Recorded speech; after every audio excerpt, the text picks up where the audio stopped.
বাসের ড্রাইভারগুলো নিজেকে হাওয়াই জাহাজের পাইলট মনে করে, তাই তো উড়তে গিয়ে ঠেকিয়ে দিল। সেই জন্য প্রচুর পরিমাণে জাম্প লেগে গেছে, প্রায় অনেকক্ষণ যাবৎ জাম্প লেগে আছে। মানুষের ভোগান্তি শেষ নেই এইসব ড্রাইভারদের জন্য। রাস্তা দিয়ে চলা দায়। বেপরোয়া গতি দানব এক একটা বাসের ড্রাইভার, এত পরিমাণে ওভার স্পিড গাড়ি ড্রাইভ করে, মাথা খারাপ করার মতো।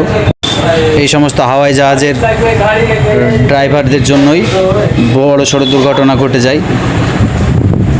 তাই মানুষের ভোগান্তি দেখুন। এই হচ্ছে মানে কীভাবে এই বাসটা লাগিয়ে দিয়েছে, দেখুন কতটা মানে ভয়াবহ একটা অ্যাক্সিডেন্টের হাত থেকে রক্ষা পেল সাময়িক।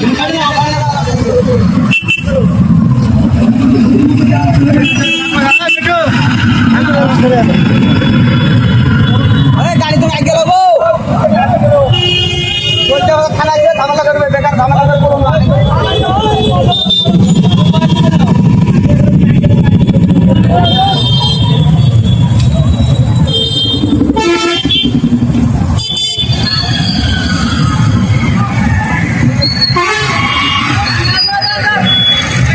অবশেষে যানজট ছুটলো পুলিশ আসার পরে।